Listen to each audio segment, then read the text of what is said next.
Revolution, with a whole lot of truth. Remedy Revolution is here for you. Ooh. And now here's your host, Aaron Page. All interviews presented on the Remedy Revolution podcast are designed to provide information and inspiration only. Guests of the podcast may present opinions and anecdotes which are solely their own. And as always, before beginning any treatment protocol, please consult with your preferred medical provider. Hello, everyone. Welcome to the Revolution and happy 2024. As we bring 2023 to a close, I wanted to rewind the clock and relive the top moments that made this year on the Remedy Revolution podcast truly extraordinary. I had the opportunity to interview many who have inspired me along my own health journey, and it is my hope that we ignite the spark within you too. In 2023, I was able to produce 32 episodes, and it's my goal to produce weekly episodes this year with perhaps a couple of weeks of R&R. It's really tough for me to play favorites as I have loved every minute of each of these interviews, so I'm including a countdown of the top clips from the most downloaded episodes of 2023, just in case you missed them. But before I get to the countdown, I just want to say a huge thank you to each and every one of you listeners. The Remedy Revolution podcast does not exist without you. As we start off this new year, I have some amazing guests to bring you, but I can't do that without your help. If you haven't already, please follow us at Remedy Revolution Podcast on Instagram, where you can find out all about the giveaways, see the other interviews I've conducted, make suggestions for future episodes, and so much more. Please come over there and interact with me directly. Sharing the podcast is yet another way you can support the work we're doing and ensure I can continue to secure the top-notch guests that you're most interested in hearing. And lastly, if you own or operate a like-minded business or are looking to be involved, please consider one of our new sponsorship opportunities. You're welcome to contact me on Instagram or through heartwinghealing.com for more details. Thanks again, and I look forward to hearing from you. But for now, brew yourself a hot beverage, get comfy, and listen in as I count down the top 5 most downloaded episodes of the year. Starting off our countdown at number 5 is a deep dive into genetics with the ever insightful Bob Miller from Tree of Life. In Beyond MTHFR, Bob unfolds the mysteries of our genes and the clues they offer to our health. I often tell Bob that I need to put on my smarty pants when listening to him, and his 2-part episode definitely proved my point. Take a listen to one of the most listened to moments of our discussion. And while we're on the subject of MTHFR, let me just mention that what we have found, even though there might be a need for folate when someone has MTHFR, oftentimes going there first backfires, because what can happen is folate can stimulate an enzyme called histamine N-methyltransferase that'll make more histamine. So that's why many times people see they have MTHFR, they take methylfolate for about 10 days to 2 weeks. It's like, woohoo, this is the answer, followed by what the heck just happened to me. When I give lectures for physicians, my first slide that I bring up is a mother duck with little ducklings behind her with the caption, "Before you support methylation, you have to get your ducks in a row." And that's some of the things we're going to be talking about today, the many ducks that we have to get in a row to deal with all this autoimmune and neuroinflammation that's occurring. I mean, it's obvious to me that environmental factors combined with those with genetic weakness is causing massive amounts of neuroinflammation. Yeah, I agree. So I just kind of want to start off by giving people a little bit of hope, because I know sometimes people look at their genetics and they think, oh my gosh, this looks terrible. So, but obviously the new science talks a lot about epigenetics and the fact that we don't have to have the expression of all of these genes. So maybe you could speak a little bit to that. Sure. Well, there's an old saying that's been around for a while, and that is genetics loads the gun, environment pulls the trigger. And I'm 68 years old, and one of the things I often say to the clients when I work with, back in 1958, we were living on a different planet. And what I mean by that is that back then, we didn't have genetically modified foods. We didn't have all the plastics. There was no high fructose corn syrup. We didn't have glyphosate. There was almost no electromagnetic field exposure. The air was cleaner. The water was cleaner. We weren't giving our animals growth hormones. I believe it's the accumulation of all of those things that are now turning on the inflammatory enzyme. Now, where the genetic piece comes in, for example, two people can live in the same home and there's a little bit of mold in the home. And the one person is as sick as can be from the mold.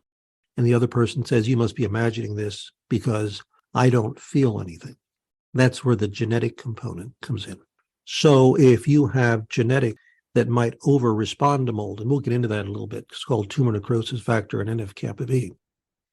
Bob's episode not only provided knowledge, but left us with a sense of empowerment, showcasing the profound impact our genes and the science of epigenetics have on our well-being. Moving on to the fourth most downloaded episode of 2023. Securing that spot was Alan Freestone. Alan takes us on the journey into homeopathic treatment for autism spectrum disorders and PANS pandas. Alan's expertise, as well as my own insight as both a parent and a homeopath, has always challenged the assumptions made in the treatment of neurodevelopmental disorders. So we broke down the benefits of utilizing homeopathy in a wide range of pediatric cases. Take a listen.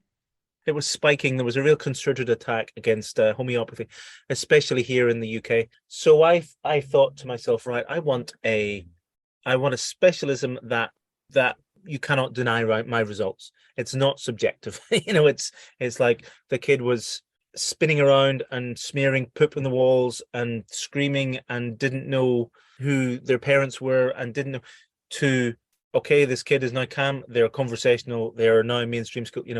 It would be such a striking change that you couldn't deny homeopathy. So that was kind of my initial thing. And also you have to look around and say, right, what's the problems of the age? And that was it. If I was living in London in the late 1800s, it would have been tuberculosis or something like that. So that would have been rife in those days. So like autism has just exploded. So it's something that needs help. So that was another reason. Sure.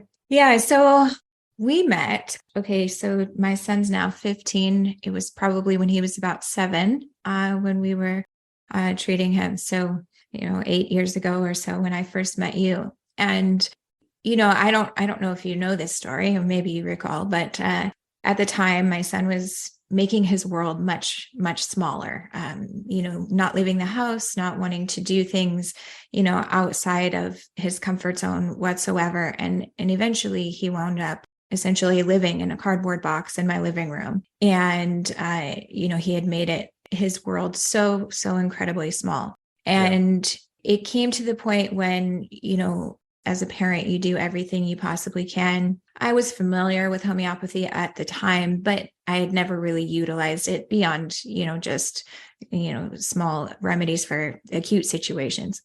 And eventually we went to see you on the recommendation of a friend. And I think it was maybe the second remedy we tried.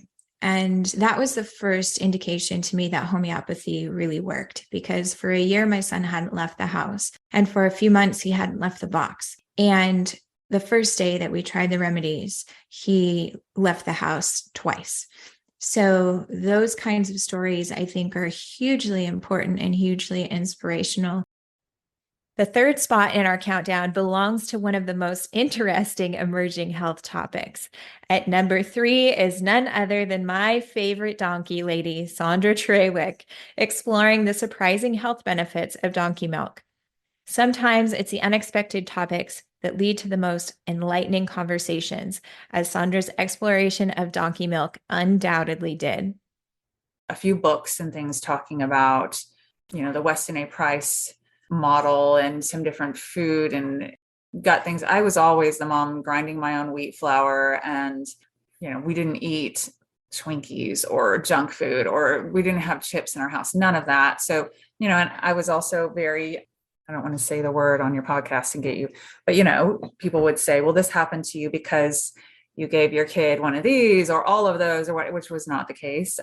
So I'm thankful we didn't, because I think we could have had neuroinflammation to the point of severe autism if we had, and I kind of am leaning towards we shouldn't even classify things as pandas or autism. We should just call them all neuroinflammation, because our children's brains are on fire. But after, I'm actually looking back now, I'm thankful that the doctors didn't pretend to have answers and didn't pretend that they knew that antibiotics and IVIG, it was their best guess, and they admitted it. And then when I called for the specialist, they were 3-4 months out to even see her. Our doctor did order an MRI in case, maybe she has a brain tumor. And I didn't get a call back for about 6 months to get her that MRI. And at that point, we had figured things out. I'm going, what if she had a brain tumor? She would be gone by now. It totally exposed the system faults for what they were long before now. People are seeing that on a much larger scale. But back then, we were preaching, this is not right. This system is messed up. And discovering the gut and the brain connection kind of led me down that path. And when we saw the antibiotics didn't give us the solution we wanted, it did take care of the strep itself, but she still had these symptoms. And you're going, what is going on? And I was searching for answers and praying for answers. And we were seeing that within the traditional PANDAS communities, kids were not getting better. They were maybe getting a little better, but then they still had to be on antibiotics. And if they went off, then they got worse. And I was like, they're not fixing this. And then the few doctors, there was one in Arkansas, one in Texas, I'm in Oklahoma, called. They were like, these are the experts. And then the nurse said, it'll be 3 or 4 months before we can see you. You want me to schedule an appointment? I said, well, what does he do to treat this? And I said, is it antipsychotic drugs? She said, well, yes. And I was like, well, I don't need an appointment. Why would I want to medicate symptoms when obviously there's brain inflammation and other things going on? So then you're on your own and, searching. But one thing I found was within the autism community, they were working to heal their kids and they weren't taking no for an answer. And so I started researching autism. I found something that had the 2 circles, and in the center, it was PANDAS overlapping with autism. So I thought, okay, if this is overlapping, I'm going to start looking, what are the autism families having success with? And ran across camel milk. And now for the runner-up for the second most downloaded episode of the year. In this spot, we have Scott Forsgren, most commonly known as the Better Health Guy, guiding us through his 11 steps to recovery from chronic illness. Scott's transformative journey resonated with many, offering a tangible roadmap towards reclaiming wellness. Moving to step 2, you talk about the external environment, which I wholeheartedly agree. Unfortunately, traditional homeopaths would be treating classically, right? So one homeopathic remedy per person per the life. And unfortunately, although Hahnemann was a brilliant man, I think ultimately, we've gotten to the point where the tipping point is just the toxic load is just way too heavy. And so unfortunately, I don't see a lot of movement treating classically with homeopathy in these particular instances. So why is it important? What can we do to preserve our external environment? Because obviously there's a constant onslaught of toxicity. Yeah, and when I say our external environment in terms of step 2, I'm primarily thinking about our home, our workplace, our school, potentially our car. I'm not going too far beyond that into the broader world, which is also important, but that maybe is a little less controllable. So here I'm thinking a lot about mold, about EMFs. And when we say mold, a lot of times people refer to mold illness and we're thinking just about mold and mycotoxins, but there's a whole soup of things in a water damaged building that are health negating. And so I think mold illness, kind of like chronic Lyme disease, they're terms that really represent something broader than just mold or just Borrelia.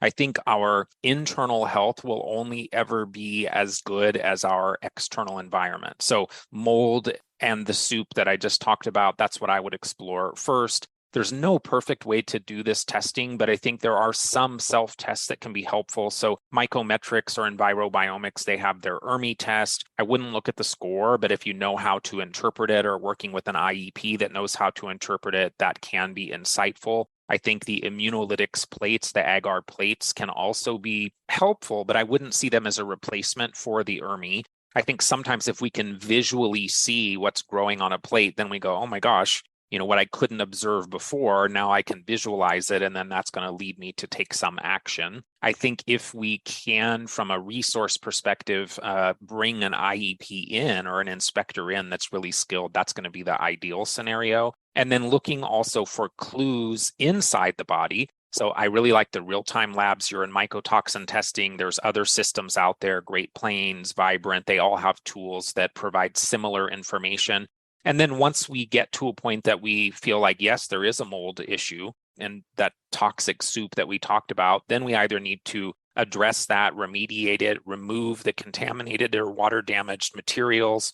It's not good enough to, bring in an air filter or, those types of tools can be great, but we have to remove the source that was creating that problem. So I'm also not a fan of fogging unless the source has been removed. I think that's number one. That's really critical. And then bringing in and, as part of this whole concept, maybe extending on the detoxification piece, what are some things we can do more specific to mold and mycotoxins? So there's some companies that have formulas that are, binders that might be more appropriate here. Cholestyramine for some people can be helpful. Welchol can be helpful.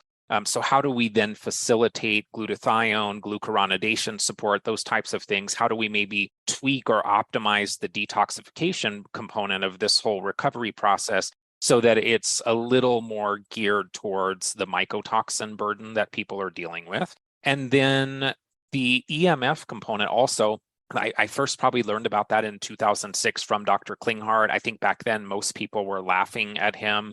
I don't think anybody's laughing anymore. I think it's a significant issue for many people that EMF exposure really can block our ability to detoxify, can also be a trigger for mast cells. I was actually surprised, as much as I maybe thought I knew several years ago about some of this, to hear Dr. Theo Theoharidis say that mast cells are 10 times more active in the presence of a cell phone. That was kind of a, wait a minute, rewind. What did he just say? And so looking at how can we mitigate or reduce our exposures, I don't think that harmonizers are proven consistently or measurably to work in this realm. After you reduce and mitigate exposures, turn off your Wi-Fi, those types of things, then maybe if those things make you feel better, putting something on your phone or whatever, I'm not against them, but I think a lot of times we jump to harmonization and we skip the reduction step, which is really, really critical. Dr. Klinghardt has also made the connection between EMFs in our environment and mold growth and mold's production of mycotoxins. So, if we're dealing with a moldy house, for example, his first thing that he's going to suggest doing is turning off your Wi-Fi. And so that's not the complete solution necessarily, but there is a connection between these two things. I think that EMF sensitivity or electromagnetic hypersensitivity syndrome can also be worsened by heavy metal toxicity. So, working as part of step one, and then maybe more specifically later to reduce heavy metals in the body can also be very helpful for minimizing our sensitivity to electromagnetic fields in our environment. And lastly, for the moment we've all been waiting for, the top most downloaded episode of the Remedy Revolution podcast for 2023.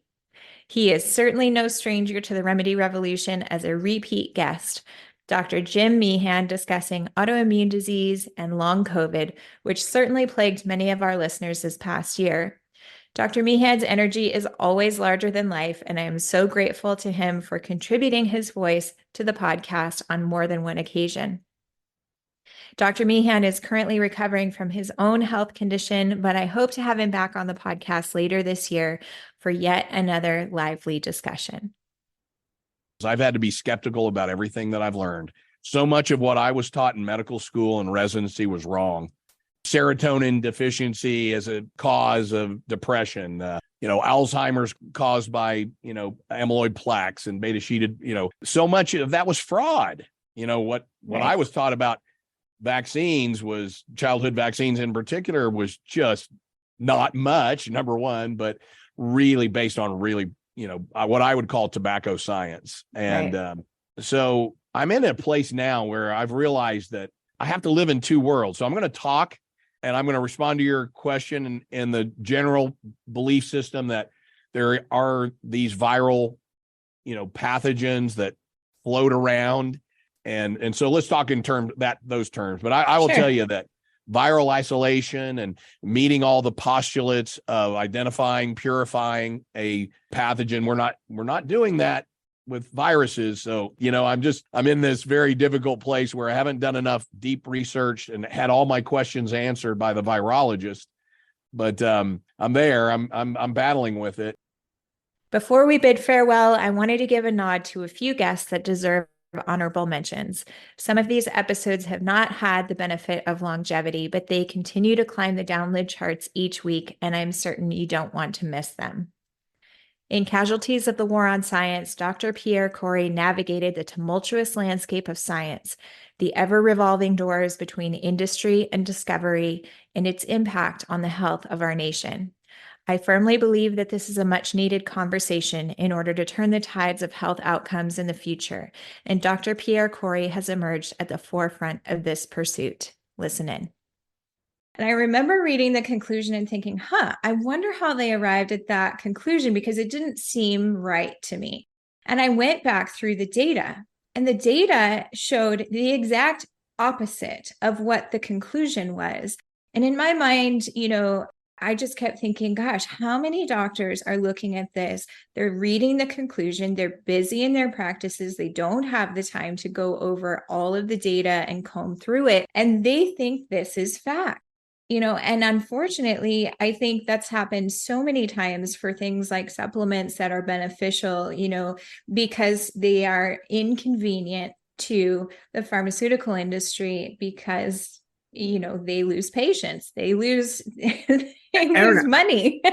I want to emphasize the point you're making. So I use a term. In fact, I just learned the term about a week ago, but someone used the term ARP, and it stands for Abstract Reading Physician. I don't know if you've ever heard that term, but when I heard it, I was like, brilliant, because it brings to mind what you just talked about. Like when I talk about disinformation, like the biggest weapon they did was these fraudulent trials. And you realize the pharmaceutical industry knows that most physicians are overworked, too busy. They basically glance at these journal articles. And you're right. If you read a scientific manuscript, they literally go to the abstract and they read the conclusion. And they know this. The way those conclusions are worded and what's in that conclusion, they know that's probably the only thing the doctor's going to read. And so it's like a secret backdoor into the mind of a doctor. And they influence the practice of medicine through doing that. And it's true to really know the truth of a study. It's not only what, like, for instance, in that example you gave, you saw that the data actually concluded something different and it was discordant with the conclusion. Sometimes the data actually supports the conclusion. So you have to still be a detective, because you have to say, what's missing from this paper? Why did they study it in this way? Why did they give it in this dose? Like you can find so many manipulations. And I'm just going to stop there for a second and say that's one of the main reasons why I'm like really estranged from the sciences now, because, and I am not the first one to say this, former editors of those high impact medical journals have said it before, like you can't believe over half of what's in scientific manuscripts for these reasons. It's really corrupted and manipulated.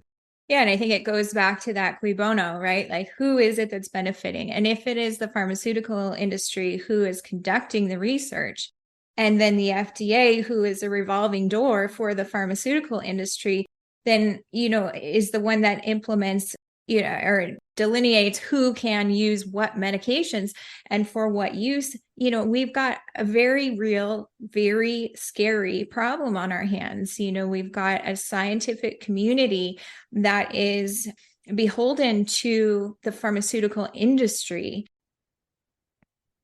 My next clip is from Ranching is Regenerative with Doug Lindemood.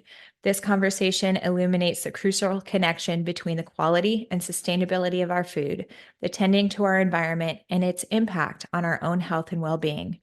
It's a topic I've been passionate about for many years, and Doug was such a joy to interview. I'll give you an example. When we started regenerating on this ranch, it was run, we had 50, conventionally, they ran 53 head of cattle here. Our first year, we had 135. The next year, we had close to 200. We expect to have 400 in 5 years. The point is that when you run large numbers of animals like that, the ground and the soil reacts in a certain way. We go every 3 months, once a quarter, when it's not snowing. We'll go through and we'll do a plant recording. And we actually started with about 17 species on the ranch. We're now at about 28.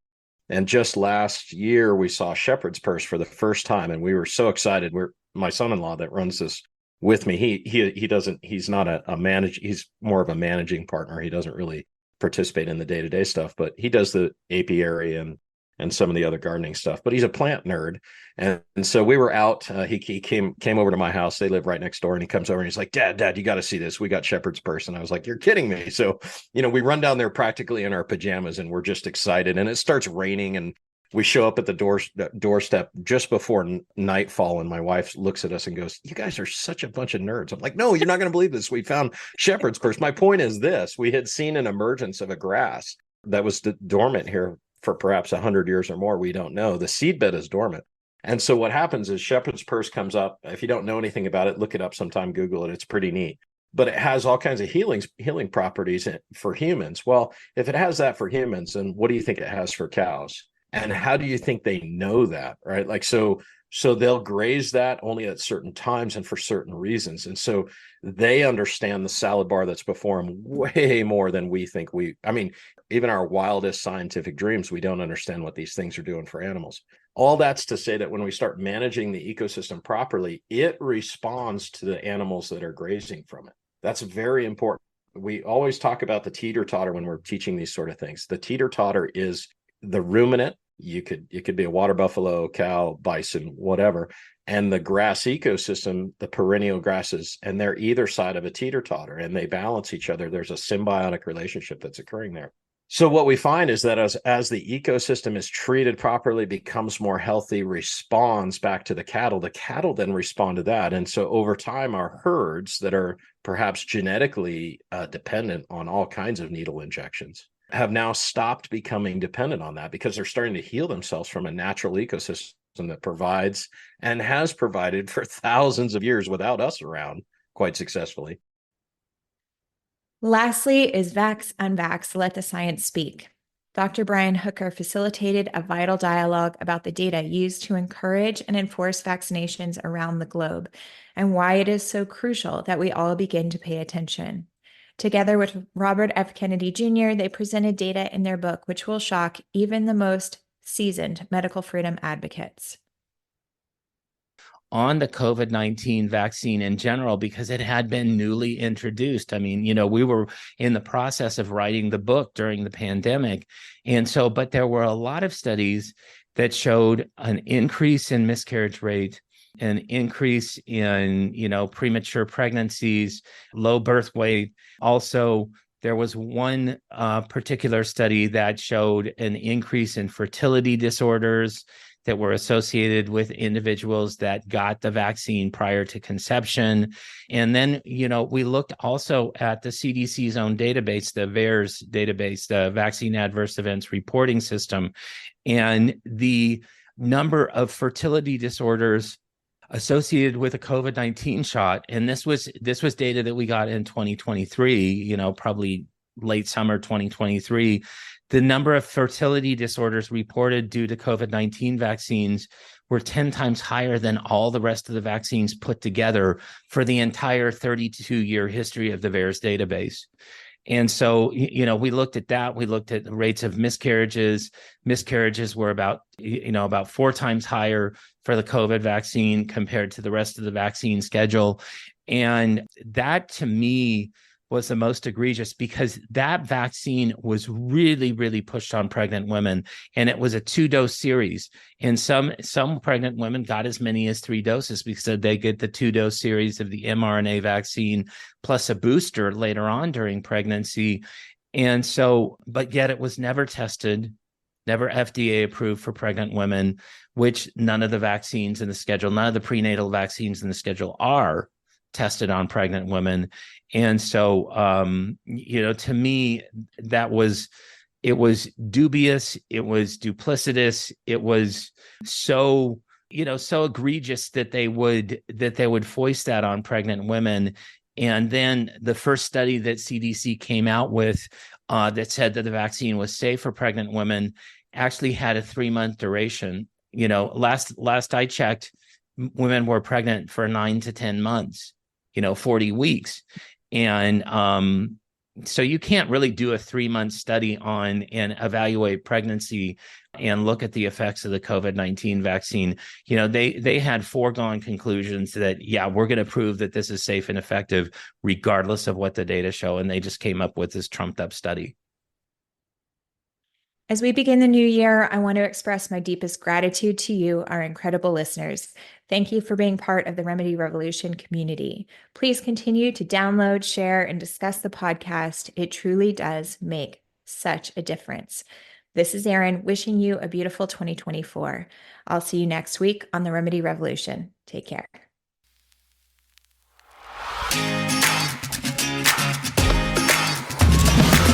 With hope as a guiding light, through darkest days we'll fight the night. With a whole lot of passion, with a whole lot of truth, Remedy Revolution is here for you.